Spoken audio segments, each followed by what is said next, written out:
Good day guys, kembali lagi di Kentang Tech Channel. Dan setelah bulan Ramadan kemarin kita sempat live streaming rakit PC, kali ini kita akan suguhin bagaimana performa dari PC yang udah kita rakit beberapa waktu lalu biar semuanya terlengkapi. Spesifikasi PC ini nanti akan kembali kita rinci, kita tes dengan beragam skenario benchmark yang mumpuni. Dan gak lupa kita bakal tes dengan beragam game-game populer serta terkini. Selain itu, gak lupa juga budget yang dihabisin juga akan kita sebutin satu persatu, ya mana tahu bisa jadi referensi. Ya udah deh, mukadimahnya nggak perlu berlama-lama lagi. Tontonin videonya sambil nyemil tahu isi, dan seperti biasa buat yang belum subscribe, subscribe dulu ya, wahai para pemuda pemberani.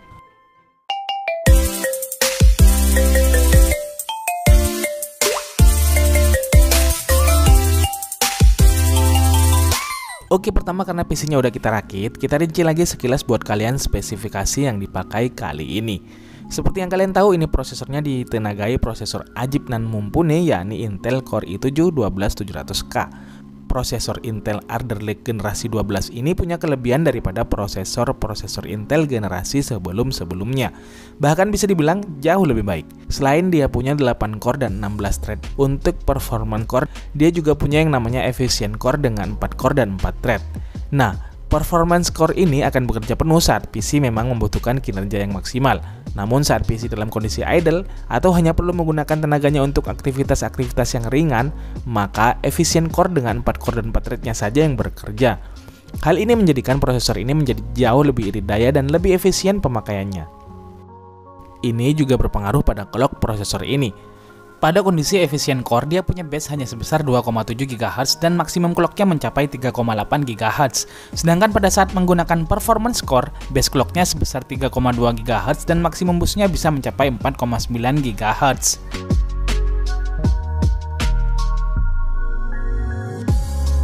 Selanjutnya untuk mobonya di sini kita pakai Asus TUF Gaming B660M Plus Wi-Fi D4. Mobo ini punya ukuran ATX dan fitur-fiturnya sendiri sudah bisa dibilang sangat-sangat komplit. Dia udah dilengkapi heatsink yang merata pada setiap sisi yang menghantarkan panas tinggi, dan I/O device-nya juga sangat-sangat komplit. Ditambah pula dia juga sudah ada Wi-Fi-nya. Secara tampilan juga terlihat gahar dan sangat keren untuk bersanding dengan prosesor Intel Core i7 12700K-nya. Untuk RAM-nya di sini pakai RAM T-Force Delta RGB 32 GB dengan speed XMP sebesar 3600 MHz. RAM segini mah udah pasti amat sangat lega untuk beragam kebutuhan, baik untuk konten kreator, desainer, dan tentu saja untuk gamer.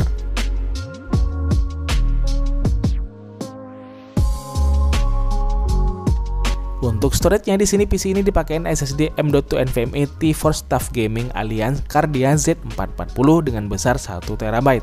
SSD ini walaupun dia masih Gen 3 ya, tapi sepertinya nggak terlalu jadi persoalan karena sequential rate-nya dia diklaim bisa mencapai 5000 MB per second dan sequential rate-nya dia diklaim bisa mencapai 4000 MB per second. Lanjut di sektor VGA-nya. Di sini yang dipakai juga bukan VGA main-main ya. Ini adalah Asus TUF Gaming GeForce RTX 3080 OC Edition.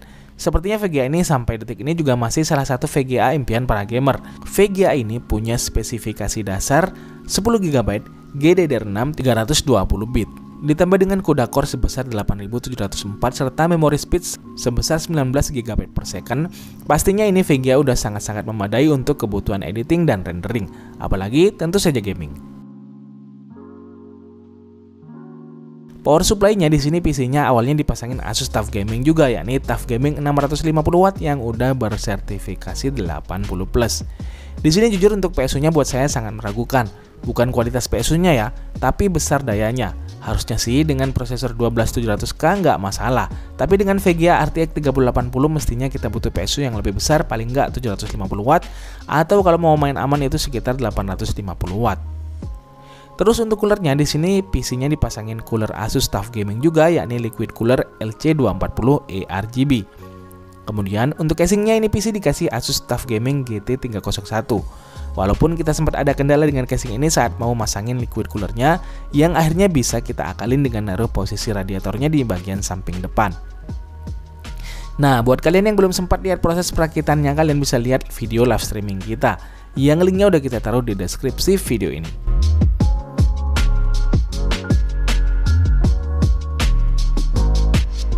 Dan inilah dia hasil rakitan PC termahal hingga detik ini di studio kita yang udah kita setting dengan maksimal dan sempurnakan lagi penataannya.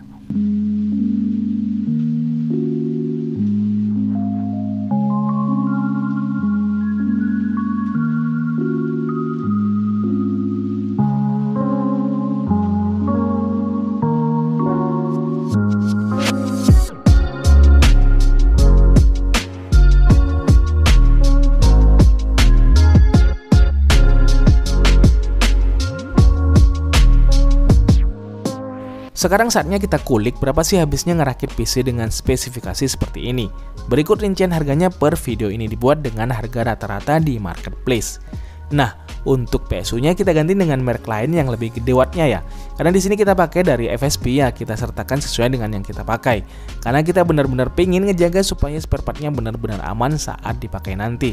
Karena masalah daya benar-benar nomor satu untuk merakit sebuah PC gaming high-end. Total dari rakitan kali ini adalah sebesar Rp37.575.000. Nah, selain ke semua spare part yang udah kita rakit ini, Asus juga ngirimin satu set komplit monitor dan gear gaming yang di dalamnya udah ada headset, keyboard, mouse, dan juga mousepad. Dan semua kelengkapan ini punya satu tema yang sama, yakni Asus TUF Gaming. Berikut rinciannya. Untuk monitornya, di sini kita dikirimin Asus TUF Gaming VG279. Monitor ini tuh sebenarnya udah bagus banget, tapi sayangnya resolusi bawaannya masih 1080p. Tapi monitor ini tuh punya kelebihan ya, dia itu bisa di overclock hingga 280Hz. Ini sangat bagus sekali, utamanya buat kalian yang main game-game kompetitif macam Valorant, Apex Legends maupun PUBG. Selanjutnya untuk keyboardnya di sini kita dikirimin Asus TUF Gaming K1. Kemudian mouse-nya kita dapat Asus TUF Gaming M3. Terus headsetnya ialah Asus TUF Gaming H3. Dan terakhir mousepadnya Asus TUF Gaming P3. Untuk rincian harga masing-masing adalah sebagai berikut.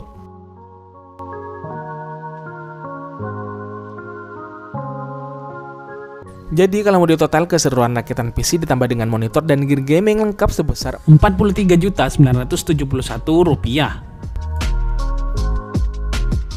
So sekarang kita langsung aja lakukan pengujian pada rakitan PC kita kali ini. Hasil pengujian dengan Cinebench R20 untuk multi-core testnya adalah sebesar 8.574 PTS. Dan untuk single core-nya adalah sebesar 719 PTS. Kemudian dengan Cinebench R23, untuk multi-core testnya didapatkan skor sebesar 22247, sedangkan single core testnya didapatkan skor sebesar 1900 PTS. Buset, ini benar-benar kenceng banget dah. Selanjutnya kita uji pula dengan Blender Benchmark. Hasil pengujian dengan Benchmark Blender 3.1.0 mendapatkan skor sebesar 306,87. Pengujian selanjutnya dengan PC Mark 10. Skor yang didapat kali ini adalah sebesar 7680. Dengan rincian yang cukup seimbang. Untuk Essential Test sebesar 11461, Productivity sebesar 10288, dan Digital Content Creator sebesar 10427. Kemudian untuk render video dengan resolusi 4K dengan durasi 10 menit, dengan Adobe Premiere, PC ini mampu menyelesaikan dengan hanya 2 menit 23 detik saja. Untuk pengujian gamenya, di sini kita lakukan dengan setting maksimal alias rata kanan di resolusi 2K. Untuk beberapa game yang support ray tracing, kita nyalain opsi ray tracingnya juga dengan setting yang paling bagus. Penasaran bagaimana performa PC ini? Simak hasilnya berikut ini.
wanna tell you, but I don't really know if you can handle this. Oh yeah, thinking about crossing the line now. I'm kinda crushing, look at me blushing, boy. How can I get to know you better? Oh yeah, try to hide this feeling, but I can't even play it off no more. I wanna get closer. Come on, let's get closer now. Hope that I'm not wasting my time. Oh, I put my heart on the line. Tell me, baby, will you be mine? I need to know, come on, let me know. Hope that I'm not wasting my time. Before I put my heart on the line. Tell me, baby, will you be mine? We've been friends for forever. You know me better than anybody else. I don't wanna mess it up what we have. Oh no, sometimes you gotta take a chance, yeah. When you find it, you gotta grab it. So come on, baby, get to know me better. Oh, try to hide this feeling, but I can't even play it off no more. I wanna get closer, so come on, get closer. Hope that I'm not wasting my time. Before I put my heart on the line. Tell me, baby, will you be mine? I need to know, come on, let me know. Hope that I'm not wasting my time. Before I put my heart on the line. Tell me, baby, will you be mine?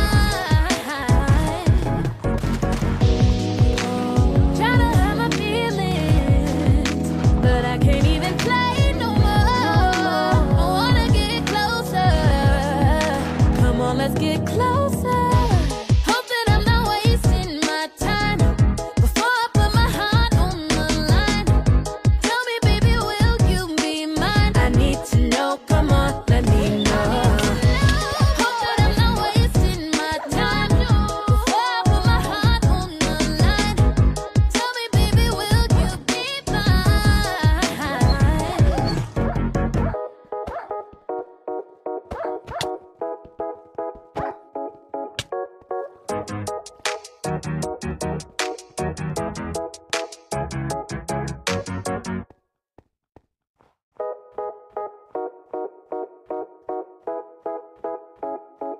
Lantas di sini kita akan lihat konsumsi dayanya. Pada saat idle, konsumsi daya dari PC ini adalah di kisaran 69 hingga 75 watt. Dan pada saat browsing serta ngetik serta YouTubean, daya yang dipakai juga masih di kisaran 60 hingga 80 wattan. Sesekali sempat naik di 115 watt tapi hanya sebentar aja.